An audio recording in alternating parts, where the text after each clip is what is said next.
So the next advancement, what we have been using in neuro-oncology for treating brain tumors, brain cancers is radiation therapy. And now we have this radiosurgery. Radiosurgery is doing using radiation in a high doses in a small number of fractions or even a single fraction to ablate the tumor, which can be deep seated or anywhere in the brain. And initially there are invasive procedures. Now the technology has changed so much, we don't need to do any invasive procedures, and these are non-invasive radiosurgeries. That means we don't even approach or we don't even touch the brain or the cranium, and the rays will be uh, computerized, and they will be exactly sent in such a way that they will be precisely planned in the shape of the tumor, and only the high doses will be conglomerating exactly on the tumor and also sparing the normal tissues. So radiation can be utilized in different ways in brain tumor treatments. Like if there are secondary brain tumors, that is metastasis. If there are multiple numbers, there is no point in doing a single point surgery. So you have to give radiation to the whole brain. So which we call it as a whole brain irradiation, so that you can try to prevent them from growing or progressing, or even try to decrease their size and their effect on the symptom quality. The other thing is conventional radiotherapy, which we generally do. We generally divide the radiation into small doses and equally given every day, so that there won't be much side effects. At the same time, normal tissue will be recovered, and there will be effect on the tumor. The other innovation which has been evolved and is being evolved even more aggressively is the stereotactic radiosurgery. In this, we do give high doses to a small area with so much precision, like submillimetric precision, and with rapid dose follow-up, we are not going to affect any surrounding brain tissue. Thereby, with the high doses of radiation, it's as good as surgery, and it melts away the tumor, or it causes it to halt, and it will not progress no further. So this is an example you can see in this picture. Is a stereotactic radiosurgery system, a CyberKnife system, which has a 6-degree robotic arm as well as a portable linear accelerator, which gives the rays. As you can see, the machine will never touch the body, and it can rotate and revolve around the patient in almost 1200 positions to give very small doses from different sides, so that all the radiation will go and only accumulate in the tumor area. Thereby, the side effects are minimal or nothing. So this is latest evolvement in radiation, that is MR-Linac. This utilizes the MRI technology inside the radiation system.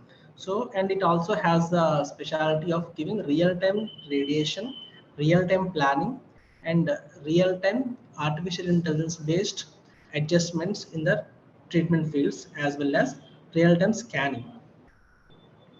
So you can see here, this is an example of dose distribution, how you can do with the MR-Linac. You can see here in the central portion, this is the area where we have to concentrate to get the radiation. And you can, the beauty of this technology, you can see inside the tumor also which area is getting which amount of dose during each beam of radiation that is going in the real time. And also during the beam also, you can see every slice by slice it takes the MRI, and you can see if it is exactly matching the tumor, the beam you are projecting onto it, or if there is any submillimetric changes. And if, even if you have any change, you can directly rechange, replan it, and immediately continue with the treatment. Thereby, the precision increases very much, and you are not going to miss the tumor, and the effectiveness will be very high.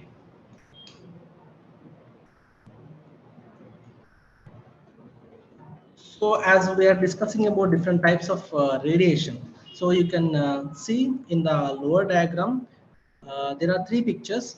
Here the first one shows there is a lesion, that is secondary or the brain metastasis, and there is a chance that this person may get the more number of metastasis into the brain. So we will be planning him with the whole brain irradiation. That means certain amount of radiation is given to the whole brain, so that even there are any micro metastases which are not yet developed, they might be killed off. So other thing is the conventional radiotherapy, which you can see in the second diagram. Multiple beams will be given from different directions so that higher dose will be accumulated in the red area. But in this also you will be seeing some kind of radiation being received from to the different normal tissues of the brain. But when you come to stereotactic radiosurgery, the planning is so good that like you can see in this red area, the dose is very high, and surrounding there will be rapid fall off. Virtually the other tissues in the brain will not receive any intolerable dose of radiation. So this is called stereotactic radiosurgery. So with this technology, you can utilize the highest amount of radiation enough to kill the tumor. So this is how your stereotactic radiosurgery is planned. And this is a gamma ray technology in the lower diagram, which it used to be there before, and now the technique has evolved to linear accelerators. So in during older days, the gamma rays will be evaluated from the cobalt. There will be small cobalt seeds in this helmet type structure, and they will be emitting all the rays from all the sides to accumulate in the tumor area. And with the newer evolved radiosurgery systems, there is no need of utilizing any radioactive substances. So it is only generated using the electricity with the mega electron voltages. So it is very safe. Only during switch on, the beam is running, you will have radiation in that room. The moment you switch off the beam, the room will be as safe as any other normal room, and the radiation will be absorbed. So this you can see the examples here. There is a large tumor, glioblastoma, and it has been treated with surgery post radiation. And after 6 months, you can see that higher intensity areas have been decreased, and there is a normal tissue. And in the next C diagram, you can see there is one lesion down here, and with radiosurgery, that's completely gone off after 6 months. So this is another example of brain metastasis. With the stereotactic radiosurgery, after 3 months, there is no lesion you can see in the diagram B. And in the lower diagram, you can see large meningioma has been there. It has been planned with stereotactic radiotherapy. And after 6 months and 2 years follow-ups, you can see complete cavitation, and there is no residual tissue remaining. So this advantage with this radiosurgery systems is you don't need to open up the brain. You don't need to damage any brain tissue in the way or the surrounding areas, and you can safely destroy the tumor, or you can control the tumor so that it will not cause any problem.